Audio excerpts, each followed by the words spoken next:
So welcome everybody. My name's Imelda Bates. I'm a professor of clinical haematology and I work at the Liverpool School of Tropical Medicine. And we're joined today by a very distinguished panel, Sophia Yoga, Florence Alaroca and Lizzie George, and I'll be introducing them in a bit more detail later on. So this webinar is about increasing access to timely haemoglobin results. We know that haemoglobin is vital for managing patients with severe anemia. This webinar is particularly focusing on children. And we also know that it can take a long time to get results back from the laboratory. Tests might not be available. And point of care tests have a lot of advantages in being able to provide very swift results and generally fairly accurate results. And yet they're not really used widely in hospitals in low and middle income countries. And so we want to explore today what the potential is for these devices, why they're not really being used, how we can try and promote them a bit better. And we're going to have the different perspectives from a clinician and from the laboratory, and then a recent review. So just a few housekeepings.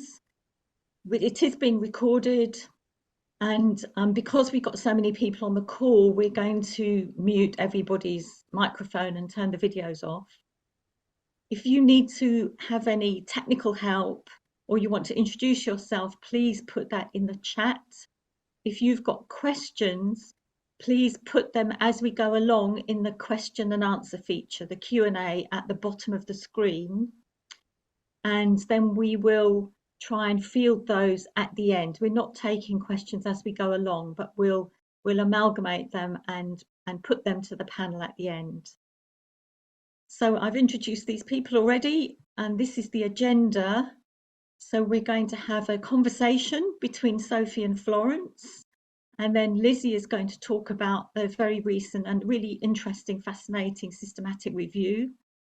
And then we will open for questions, and then we will close, and we will take 1 hour, hopefully, if we're on time. So just for everybody's interest, I know you can see in the chat where people who are actually on the call are coming from, but on this slide, we've got a list of where everybody who was registered has actually come from. And you can see there's a preponderance of West and East Africa, which is interesting. So we're going to have a couple of polls during this webinar. We're going to have one towards the beginning shortly, and then we're going to have one at the end, really just to gauge some of your thoughts and experiences about point of care haemoglobin testing. So maybe Louis, who's helping us in the background with the technology, he can put the poll up for us, please. Excellent. Thank you. So that's interesting, actually. 2/3 of people are using point of care tests already who are on the call. Of course, it may be that we've got a biased participant group because obviously those people are interested already in point of care tests. So thank you. So we'll go on to immediately start the conversation between Florence and Sophie. So let me introduce them first of all. So Florence is a senior consultant paediatrician at Soroti Regional Referral Hospital in Uganda, and she has been pivotal as an investigator in a large phase 3 trial in children, including on blood transfusion volumes for children with severe anemia, and that was a trial called TRACT, and one on oxygen strategies called COAST, as well as many other research activities. She's a practical jobbing paediatrician, so she oversees the treatment of many children with severe anemia every day. And congratulations to Florence, because last year she received the Golden Jubilee Medal from the President of Uganda in recognition of her outstanding service to Uganda. And Sophie originally trained as a biochemist in Kenya and then specialised in immunology and did her PhD in severe malaria epidemiology from Heidelberg University. She's based at the Can We Welcome Trust in Kilifi and is researching into how anemia develops and is managed in the African setting. Her research over the last almost 20 years has shown how the management of sickle anemia in particular, through regular checkups and prevention of illnesses, and through prophylaxis and vaccination in childhood, how that can enable sickle patients to have better survival rates. Her current research is focusing on understanding the transfusion needs of children with sickle cell anemia and the need for better transfusion strategies to prevent the development of alloimmunization. So we're really privileged to have both of these very experienced people, and I will hand straight over to Sophie, who I think is going to quiz Florence. So thank you very much. Thanks, Imelda. So we'll start off with a conversation, and I'm really privileged to have this discussion with Florence. And maybe Florence, for a start, you can tell us about your setting, where you work, the type of facility, how the children present, and of course, of interest is anemia. Maybe we'll just start with that first. Yes, thank you so much, Sophie. I'm Florence, working in Soroti Regional Referral Hospital, and it's in the eastern part of Uganda. I'm head of department of pediatrics, and in our health facility, we see quite a number of patients. Our admissions range between 600 to 800 patients per month. And then on a daily basis, we can get between 10 to 15. Sometimes you can go up to 20 patients admitted on a daily basis. And main reasons for admission, we have malaria, sickle cell anemia, and also we get patients that come with patients passing dark urine. There are quite a number, and pneumonia. And you find that of that, about 40% of the inpatients are children with malaria, various forms of malaria, anemia being one of them. And then also sickle cell anemia. We get quite a number of patients having sickle cell anemia admitted with various complications of sickle cell. And we also have patients that pass dark urine, quite a number in our facility. About 10% of admissions come with a history of passing dark urine and eventually severe anemia. Thank you. Thanks, Florence. So just to start off, since our focus is on anemia and the detection of HB, so what do you normally do, and do you have access to point of care tests? In our facility, I should say, to some extent, we have been privileged to have a research setting in the department. But before that, we are mainly depending on the main laboratory, where a full blood count would be done. And then in the results, you find that haemoglobin results is also available. And you'll be able to see whether somebody has severe anemia or not. That would be done in the outpatient department and also in the pediatric department. Now, with the patients that are undergoing research, those who are eligible, fulfill the eligibility criteria for the research, and where HB estimation is part of the things that are being done, that one is done in that area. But those who are not in the research, we follow the CBC that is looking at the main laboratory for the tests. Thank you. So for the CBC, like what's the turnaround time for that, from the point at which you make the request to the point at which you get back the results? Like how long does it generally take? Since the main laboratory handles the various departments in the hospital, it means there will be many samples. So between 1 hour to 2 hours, that's when you'll be able to get back the results of the CBC count when it is sent. And okay. So there'll be a delay in trying to see whether this patient really benefits from blood transfusion, or you just have to monitor. So in your setup, the point of care test is only available for research patients, but not for the general patient population. Is that correct? Yes, the point of care test is available for research patients, but recently another machine had been brought in the department, but this machine only gives blood results not less than 6.5 grams per deciliter. So if a patient's HB is below that, we'll just say low. So you wouldn't know whether is it 1 gram, is it 2 grams per deciliter, and so making the decision would be difficult. That is available. That would benefit the patients that maybe have moderate to severe anemia. Thank you. Okay. So, but in terms of now having that access to the point of care tests that you're able to do, what difference has it made to your, what would I say, as a clinician, or what impact has that had, being able to use the point of care test against having to wait for the CBC result in terms of patient? Having a point of care test would really be useful in a situation where you want to monitor a patient. For example, that one that is hemolyzing the red blood cells. Since I said we have many patients that come in with sickle cell anemia, we also have patients that come in with the passing dark urine, the black water fever. And so even if you transfuse that one, you'd want to know how the HB is, for example, the next day. And so having a point of care test would be good to help you. You'll be able to make a decision and say, this one, let's monitor to see how the blood, the anemia is, or this one needs immediate blood transfusion. And like so, we do not, turnaround time is very good.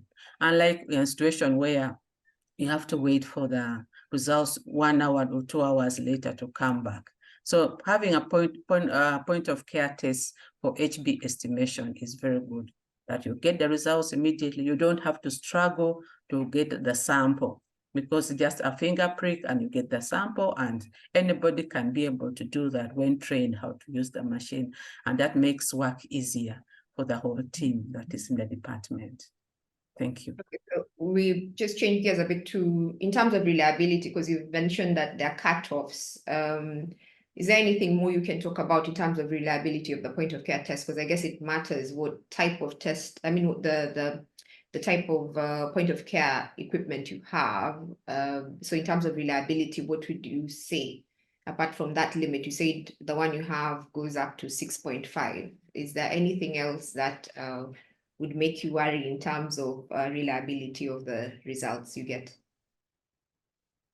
Well, with that one that stops at 6.5, it makes it difficult whether you just want to monitor the patient or you want to have immediate blood transfusion. With that one, it means either if you do that test, then you have to wait for the results from the main laboratory, the CBC, to confirm whether you should really monitor the patient or you just go ahead and have a blood transfusion. So there's that time lag in between as you're waiting for the results. Because you cannot use clinical judgment, it's subjective. You wouldn't want to over-transfuse when somebody does not need to be given blood. Thank you.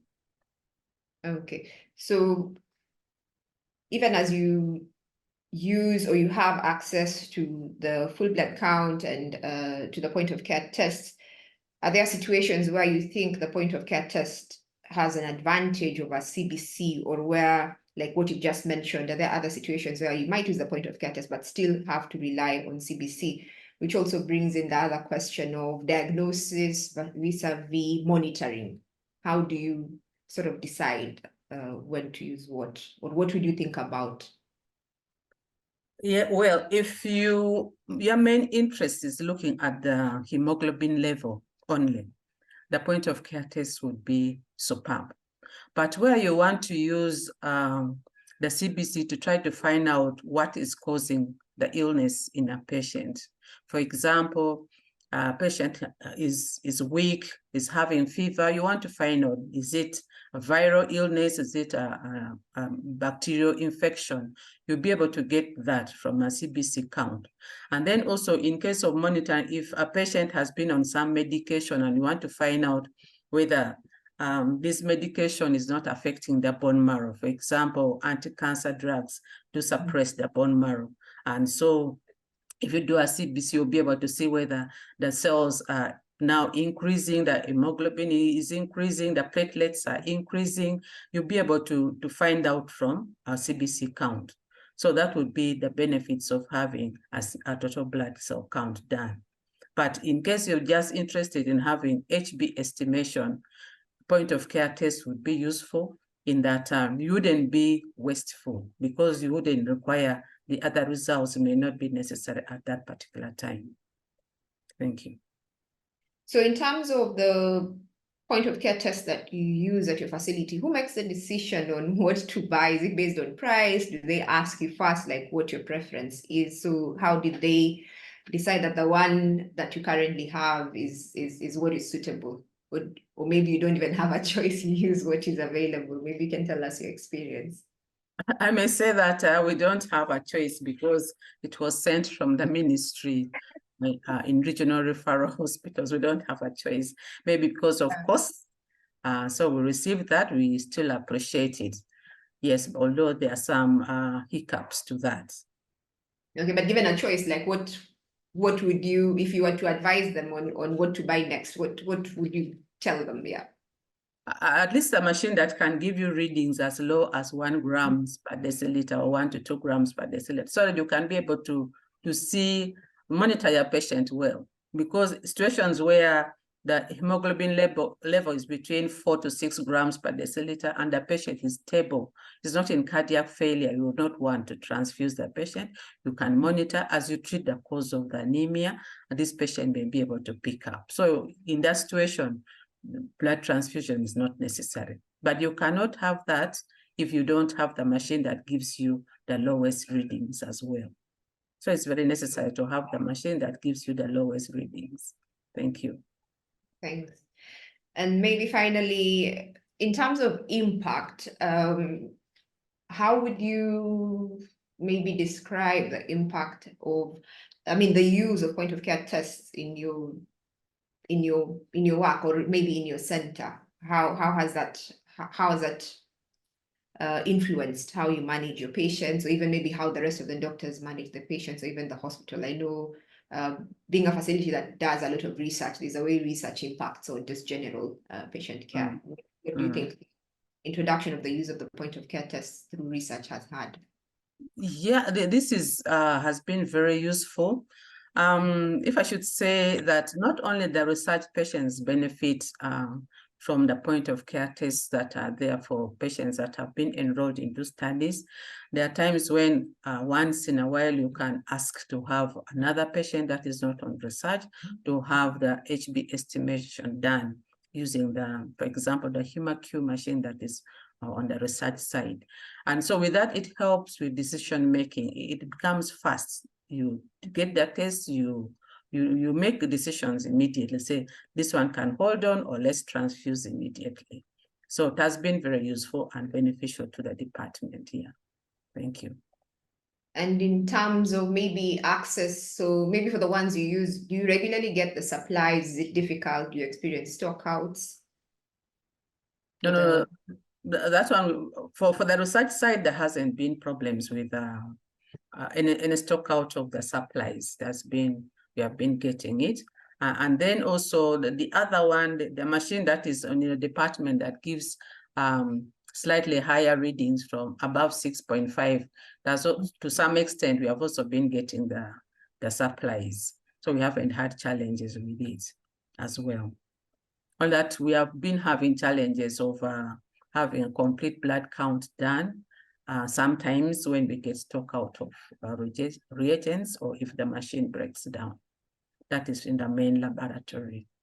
Okay. But if the CBC machine breaks down, then again, you just have the point of care test just to give you the HB measurement. Yeah, so that is true. Anyway, thanks very much, Florence, for sharing with us your experience, and I look forward to the questions from the individuals who've attended this webinar. Handing back over to you, Imelda. Thanks. Thank you. Thanks very much. It's fascinating, and it's great to hear your stories from the front line and your experience, and also the comparison about the full blood count automated and the point of care testing, and also how important research is in driving some of these diagnostics. So thank you very much. We're going to move straight on to Dr. Elizabeth George. So Lizzie is a senior research fellow and statistician at the MRC Clinical Trials Unit at University College in London. and she works particularly on clinical trials in paediatric infections in sub-Saharan Africa. And she was a statistician and investigator on the transfusion and treatment of severe anemia in Africa, the children's trial, and she's continued to analyse and publish data from that trial alongside her current work on severe malaria treatment for children as part of the Severe Malaria Research and Trials Consortium. So thank you very much, Lizzie. I'll hand straight over to you. Thank you very much, Imelda. So thank you very much for the introduction. As I said, I'm Elizabeth George, and I'm going to talk about a systematic review today on the use of point-of-care haemoglobin tests to diagnose childhood anemia in low and middle income countries, which is work done with Rebecca Bream and Annabelle South. So as you may be aware, anemia affects 1.8 billion people worldwide, and the prevalence of this condition is highest in sub-Saharan Africa and South Asia. The populations with the highest prevalence and that are most impacted are children and pregnant women. Severe anemia is life-threatening, and speed is of the essence for diagnosing and treating this in hospital. For example, in the FEAST trial in children with shock reporting to hospitals in Kenya, Uganda and Tanzania, children with severe anemia who were not able to be transfused due to blood shortages within 8 hours of the haemoglobin measurement had a high mortality at 52%, with 90% of these deaths occurring within 2.5 hours post-diagnosis. Also, appropriate management of severe anemia depends on accurate knowledge of haemoglobin levels, and in critical situations needs timely haemoglobin results. And also, as mentioned by Florence, haemoglobin drops very low in children, and tests need to be able to detect this. So our motivation for finding out what point-of-care haemoglobin tests are being used in lower middle income settings comes from work done looking at the implications of the TRACT trial results for policy and practice, linking into the fact that appropriate management of severe anemia does depend on these knowledge of haemoglobin levels. The TRACT trial tested transfusion strategies for children with severe anemia, and it found that children with uncomplicated severe anemia do not necessarily need a transfusion if they are monitored clinically for complications. So they have their haemoglobin tested regularly to see if they go on to develop profound severe anemia. So based on the results of the trial, we worked with paediatricians from 12 sub-Saharan African countries to develop an algorithm for managing children with suspected or confirmed severe anemia. And the algorithm is here on this slide.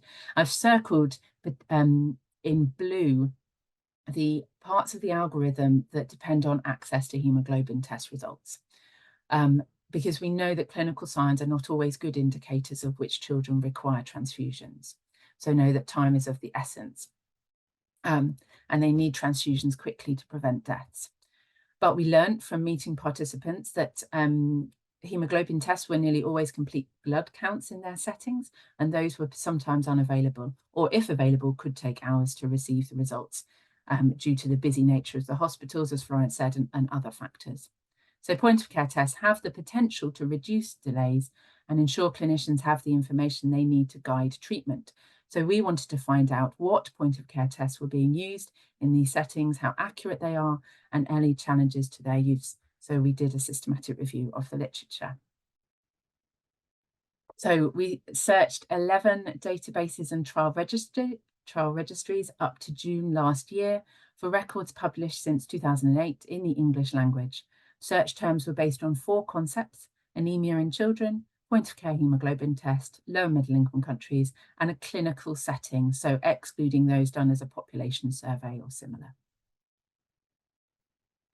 So here is the flow diagram. I apologise if it's a little small on your screen, but in summary, there were 742 records from these identified from bibliographic databases, 24 from trial registries. Duplicates were removed, and then the remaining records were screened by title and abstract. 439 were excluded, leaving 148 records for full text assessment. 39 were also identified from reviewing related articles and citation lists. And then at the end of the process, we had a total of 45 records from 41 studies that met inclusion criteria and were included in our review. So Of 41 included studies, 28 were observational, 12 studies were randomized controlled trials, and 1 study didn't report their study design. Point-of-care haemoglobin tests were implemented in 25 studies, and in the other 16, their diagnostic accuracy was assessed. Of the studies that assessed point-of-care haemoglobin tests, 14 were diagnostic, and 1 was retrospective and assessed user experiences of using the tests, and the other assessed use as part of an electronic algorithm. Age ranged in these studies from 0 to 20 years, but mostly focused on the younger children. Sample sizes in the studies ranged from 67 to 3,983, and overall anemia prevalence ranged from 11.9 to 100%, and mean hemoglobin concentration measured by the tests ranged from 3.6 to 12.8 grams per deciliter. So this is a map showing the locations of the studies.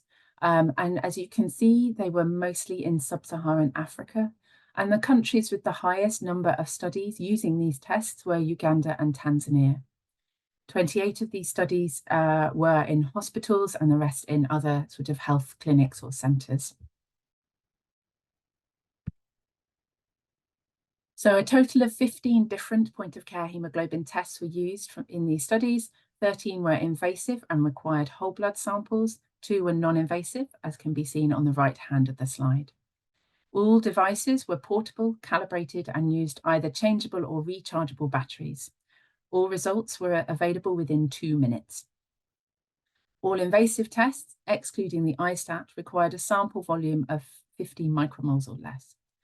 Of the 13 invasive tests on the left-hand side of the slide, 2 were non-electronic and 11 were electronic. The non-electronic devices were colour-based tests, either the haemoglobin colour scale or a novel assay. And then, as you can see under the electronic devices in the middle of the slide, we have split by HemoQ and not HemoQ, as HemoQ devices were the most used test, used in 31 out of the 41 studies. And of the papers reporting the specific model used, the most common was a HemoQ 301, used in 11 studies. So this table describes the 15 point-of-care haemoglobin tests in detail. It goes across a few slides and is presented in decreasing order of the number of studies reporting the use of the test. I'd particularly like to bring your attention to the detection range and the operating conditions, as these link into the challenges in using these tests where they are most needed. For example, on this slide, the lower limit of the iStat test in the bottom row is 5.1, which is problematic in these settings, as the threshold for transfusion in children is below that. However, some tests do have a lower limit of 0. Operating conditions also that are 30 degrees or less may not be ideal for these settings, and are circled there. I'd also like to note the last column highlights that some tests are simply much more researched and used than others. So this slide again continues the list from the previous slide, and the circles are highlighting where the lower limit of the test is not ideal or that the operating conditions are limited. But some of the tests do have operating conditions higher. They go up to 40 or 45 degrees or are able to work at slightly higher humidities.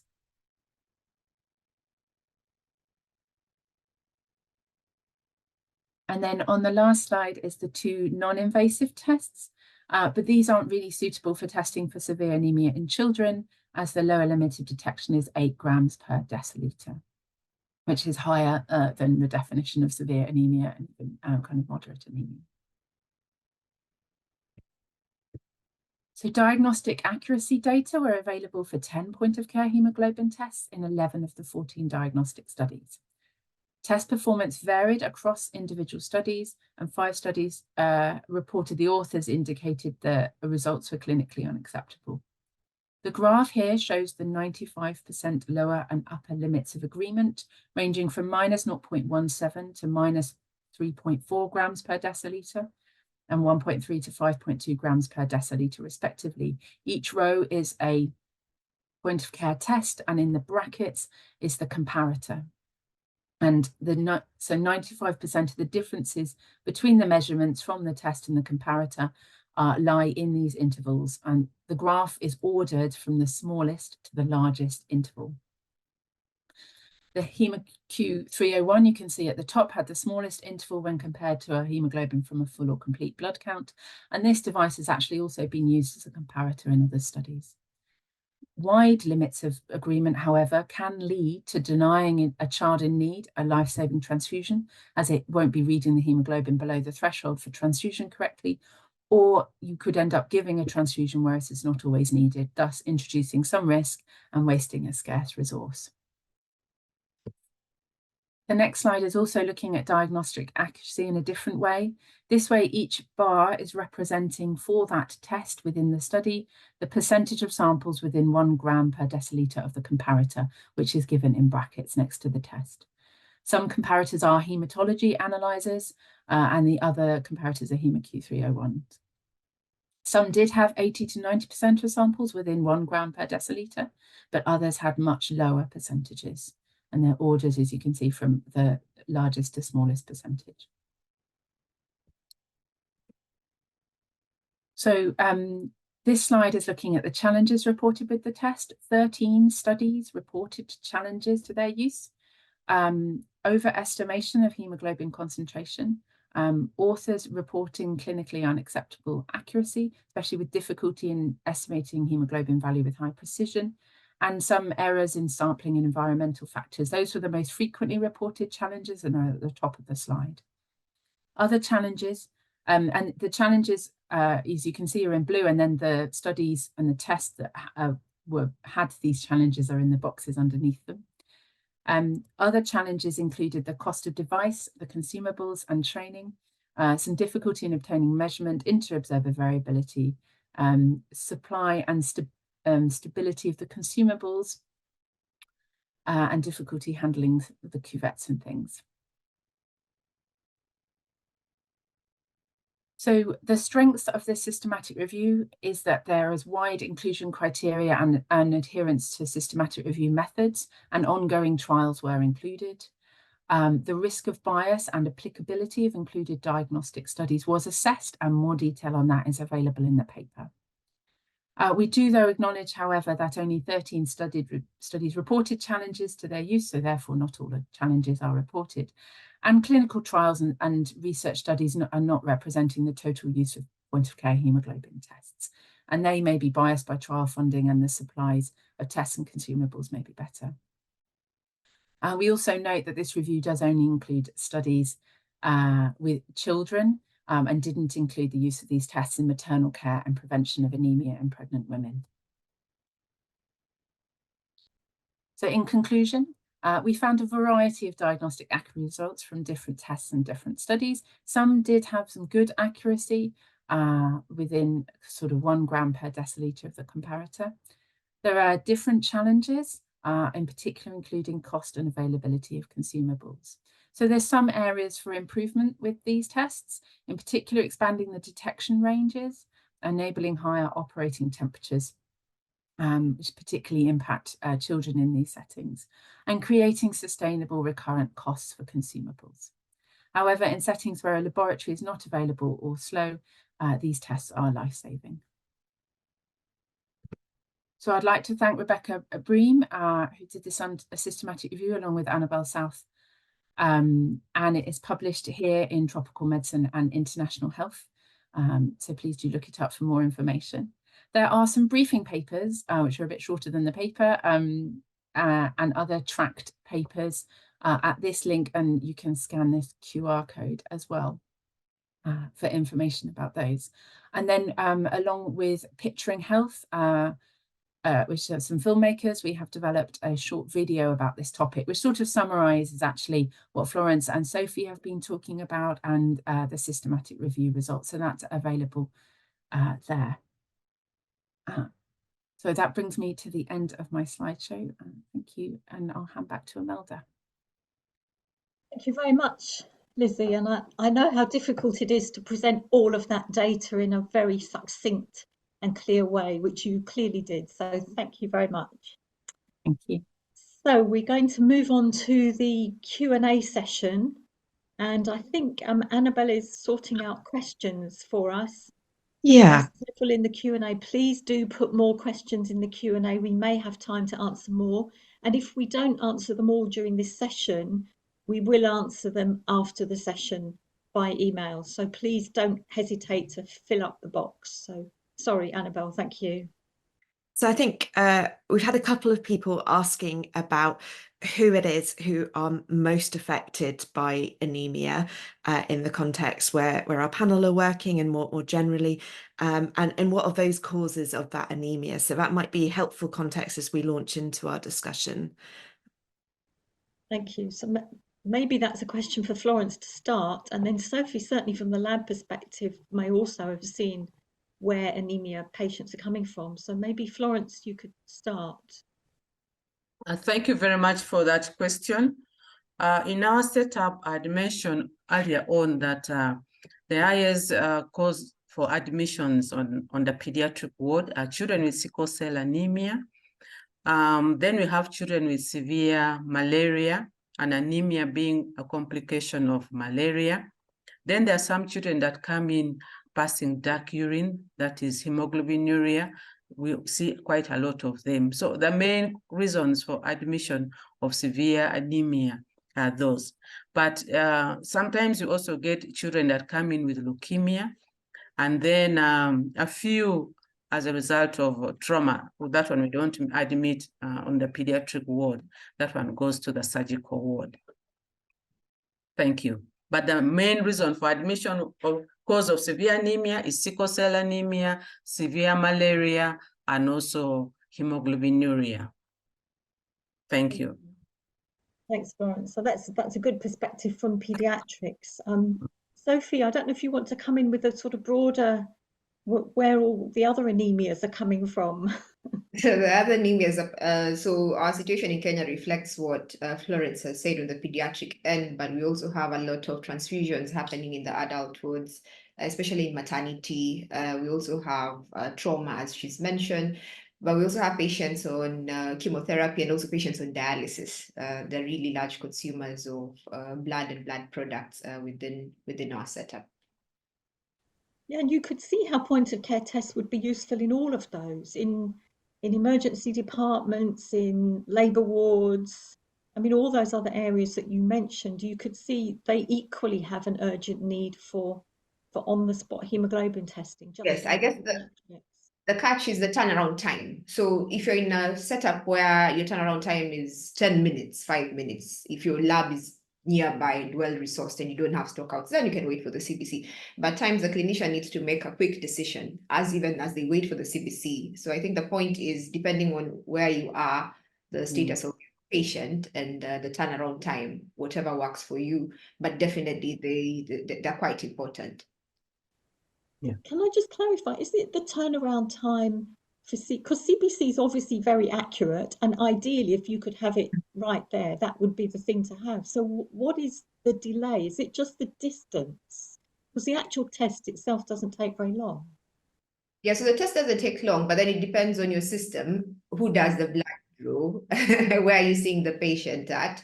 And definitely by the time it goes to the lab, unless you have a priority pass for your sample to come at the front of the queue. But if someone really has 50 samples they're currently working on, then yours comes at the back of the queue. But like in our setup for the pediatric ward, we have a short turnaround time lab. So within 10 minutes, you get the result back. But if now you have to wait for the main hospital result, then you take even an hour, depending on whether someone is in the lab. Number one, does the machine have reagents? Or at times, maybe they stock out within the hospital lab, so you're sent to a private lab outside to get the test done. So there are a lot of variables. So it definitely depends on your setup. Okay, That is true. It depends on the setup, yeah. Yeah, because I can see if you've got a lab close to you, you've got some system of flagging up urgent samples, you can get them done quickly, but actually that could work almost as fast as a point of care test. But obviously that is not the case in most places, I think. Okay, so let's move on to the next question, Annabelle. Yeah, so here's an interesting one. do point of care tests detract from the need for good lab services? Because obviously complete blood counts can give you additional information beyond just haemoglobin levels. So is this kind of getting in the way of getting those good lab services sorted? Yeah, that has been a constant argument, hasn't it, really? Florence, maybe you could just, before we answer that question directly, could you give us an idea of how many of your patients actually need the full blood count rather than just a point of care test? You said many of them, if you want to look for infection or other causes, drug effects and things, you need the full blood count. So what's the sort of proportion that might need a point of care test giving you only a haemoglobin? And then maybe answer the question as well about detracting from lab services. As I'd mentioned earlier on, that if you do, you may do a complete blood count. You want to know the general health of the person, looking at how the bone marrow is functioning, looking at the different cell lines, how it is, especially if somebody comes weak, is fatigued, has fever, anemia may be there, or there may be no anemia, or maybe moderate. You want to see is how active the bone marrow is. Are the cell lines increased? The total white blood cell count, is it increased or decreased? And then if it's increased, which ones particularly? And then if there's also anemia, you can be able to find out what kind of anemia it is. Is it iron deficiency anemia? Is it folate or yes, anemia? And then also if somebody is bleeding, you want to see how are the levels of the platelet count. Is it within the normal range or is it low? This you can be able to get from the full blood count. But in a situation where a patient, for example, has let's say an acute illness, and then, for example, malaria with severe anemia, and you have done the blood, the point of care tests, you find the HB is low, and you have been able to transfuse the patient, you may not be necessary to have a complete blood cell count done. You do that if you want to find out other situations or other conditions that this patient may be suffering from. Thank you. Thank you. And then maybe, Sophie, we could come to you from the lab perspective about whether point of care tests are detracting from investing in a quality service in the laboratory. I think either way you need quality service in the lab. There's no way you'd be managing your patients and your lab doesn't have a good QC or you need a good QC system, but you also need well-equipped labs with reagents and consumables, and you need well-trained personnel. So I don't think being able to do a point of care test would deter you from investing in good laboratory services, because that definitely is required. And at the end of the day, it depends on you, on the practice or the policy of the institution where you're at. So as Florence has said, for monitoring at times, even we saw it within the tract trial. So you can't do CBC every 8 hours. The cost is quite high, but you can do point of care test every 8 hours. So also in terms of patient management, once you know that the patient is within the range within which you want to monitor them, in terms of cost, it might be cheaper for you to do the point of care tests. So also availability of resources definitely steps in. Thanks. Thanks, Sophie. And Sophie, does the lab have a role to play in quality assurance of point of care tests? So for example, if you've got point of care tests in your pediatric clinic or in your labour ward, does the lab have a role to play, or is that point of care testing completely divorced from what's going on in the main lab? No, you have to. So for us, within our setup, before you bring in any point of care test, not just HB, any point of care test, we always compare with the standard that we use for lab diagnosis, and it has to be comparable and give you the same values. Even when we were doing the tract trial, we had hemoQs at all the sites in Uganda, but we still did QC. They'd run the sample on the hemoQ, and we'd still run the sample within the lab, first of all, to make sure that people are doing the assay correctly, even with the training, because at times you can give someone a gadget, but if they're not doing things correctly, they don't QC the equipment, then you get a result, yes, but is it really valid? So even for QCing, we really encourage that you do that before you introduce any test within your facility. Fine. Yeah, it is very important to have a quality check done, and also to make sure that the machines are calibrated so that what you are getting, the results is reliable, so that you can depend on. Thank you. Thank you. Annabelle. Next Probably question. leading on from that, we've got a couple of questions about the accuracy of point of care tests and whether things like the sampling method affect that, and also do HemoQ devices overestimate hemoglobin levels. So I wonder if maybe Lizzie might have something to say on that. So I think the systematic review did show that certainly that so they're not perfect, and there is some overestimation of hemoglobin by point of care hemoglobin analyzers. In particular, the graph I showed, showed that that in that study, the HemoQ 301 did overestimate by 1 gram, kind of 1.5 grams. In that particular study, it may not do so everywhere, but yeah, for HemoQ 301 and for some of the other devices, some of them just weren't, they had over and underestimated it, and some were overestimated it a little more. Thank you. Annabelle, more questions? So yeah, I think given what's been said already, what do you think is the situation in which access to better access to point of care tests might be particularly helpful, and when do we really need to have those lab tests available?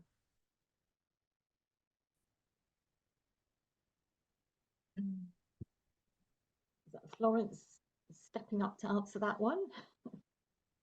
Yes, having lab tests, especially if you have a child that is critically ill, is really has come collapsed or prostrated, doing a CBC count is important. Will give you a lot of information concerning what is happening in the system, and then monitoring that patient would also become you can follow that patient well. But in a situation where you have just anemia being the main problem and the patient is not really critically ill, you can depend on the point of care tests. That is what I can say. Thank you. Thank you.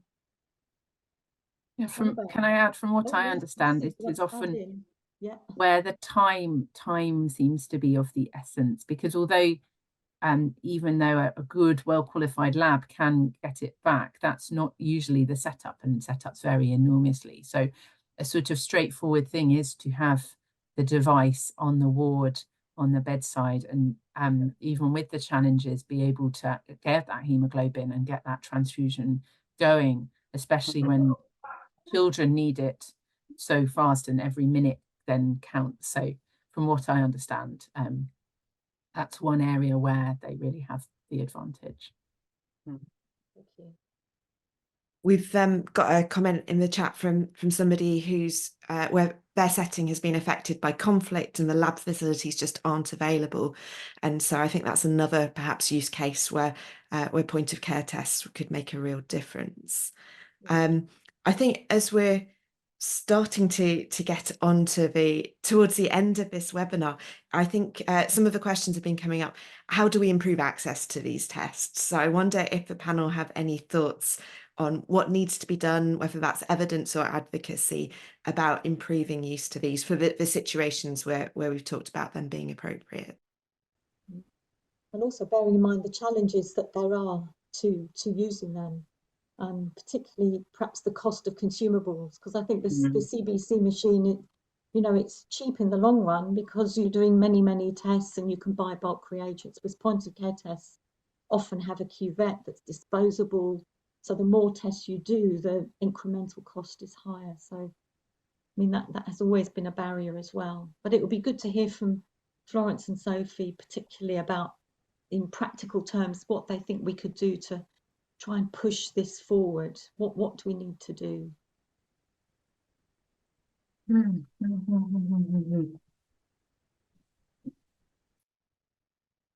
I think with there's need to definitely have evidence that supports the use and where it works, then again, and the limitations, but also pointing back to what Florence mentioned about Florence is the end user, not the person who orders for the tests. So even in places where the resources are available to access the tests, the person ordering for the type of test makes some random decision. The decision is not guided by evidence or the needs of the end user. So definitely you have to have that dialogue between Florence and the people, quote unquote, who make the decisions or who allocate the funds for availability of such tests. They need to understand what the end user needs and what's beneficial to the patient, so that even in places where you can afford to have them, then you have the right test. Yeah, usually as the end user, we are usually asked to put in our procurement plan, what do we need to help us in the care of our patients. But now, because of the limited resource that may be available, certain things are put aside, and then you find that it is not bought. Yeah, because of the costs. Thank you. So how do you think we can, we understand some of the challenges, but also the great need for this? I mean, if we don't have any point of care tests, mortality and morbidity and illness are definitely going to go up. And we see, particularly in all the trials, they're all using point of care tests where they have a budget to pay for them. So how can we translate that into routine care? I don't know, Lizzie, I mean, you and Annabelle have been involved in these trials as well. I don't know if you've got anything to contribute about what further evidence you think might be needed. What persuasive arguments can we make? It's quite a hard one. I think probably it would be great to gather some more evidence about outside of trials, because everyone thinks they're very specific, and obviously they have a higher regulatory and control kind of level. So doing more research which is really embedded in clinical practice and can demonstrate improvement in things that matter might help. Also to demonstrate that it can be cost saving to have these devices on the bedside in comparison to sending off for a CBC where you don't necessarily need one, or you're able to manage there. So demonstrating both or gathering some information, I think might help to demonstrate towards those people that are making the decisions about what to buy in their hospital or where to place any devices like this, but so to help them see how the need. So I think gathering that information outside of trials would be one step, but then yeah, and encourage and how best to share that information so they can say, oh, I think these might be helpful. How do I know? And we can say, well, this is the information we have. Thank you. I know time is not on our side now, so we have got another poll. So we're just going to put the poll up. Louis, if you wouldn't mind putting that poll up. I wonder if whilst people are voting in the poll, we can have one final question, Imelda. Sure. So we know that other point of care tests are being used for other things, not haemoglobin, routinely in many settings in lower middle income countries. And I wonder if the panel had any thoughts on why access to haemoglobin point of care tests is lagging behind some of these others, like malaria or HIV or other point of care tests. Yeah. Florence? Yes, there are point of care tests for other conditions as well. For example, checking the glucose level in a patient that has come and is collapsed. Yes, that is done. And also tests for malaria, the RDTs is also done. And urinalysis is also a dipstick urine test is also done at the bedside. So other point of care tests here are available. Yeah. Thank you. Yeah. So perhaps lessons to be learned from there. Yes, good point, Annabelle. Thank you. So shall we have the result of the poll? Aha. That's fairly decisive. So I think there's no doubt really that these point of care hemoglobin tests are going to be really useful. They are going to save lives. They're going to make clinicians' lives much easier, and they're going to be very beneficial for patients. So I think in summary, it's really difficult to understand why hemoglobin point of care tests haven't really caught on, given that hemoglobin is such a ubiquitous test. Virtually everybody that walks through the door in a hospital needs a hemoglobin at some time. And yet other point of care tests like, as you mentioned, like HIV, malaria, they've really caught on. And I wonder whether it's because they have vertical programs that have often invested in those particular diagnostics and in rolling them out and evaluating them, and particularly in real life out of trials, which was a point that Lizzie made. So it sounds like, in summary, if we really want to get these, it sounds like they're very popular. People are using them. It looked like about 2/3 of people were using them. It's difficult to know how much of that is in a trial setting, and my feeling is that much of that might be in trials and not in routine practice. So understanding some implementation research in general practice, would be helpful. And I think the other thing that we really do need is cost effectiveness studies. And money talks. We've got to persuade the policymakers and those that purchase that these are a good investment. And perhaps learning from the other programs, HIV, malaria, they've done it. So maybe there are lessons to be learned from there. So there's a lot of other research that could be done to try and get hemoglobin point of care more available. So I think we can shut the poll. Thank you. And it just remains for me to thank everybody very much for their contributions. It's really helpful to have Florence and Sophie there from the front line, from the paediatric side and from the laboratories and transfusion side, and also Lizzie and Annabelle, who've been so involved in all of these trials and understand the data inside out. So thank you everybody for participating. Thank you to the Louis and Adam, who've been so helpful setting everything up and getting us to rehearse everything so it ran so smoothly. The recording of the session with all the additional materials will be shared, and the link is going to go into the chat, I think, if it's not already there. And most of all, thank you to all the participants, because we wouldn't have a webinar without you.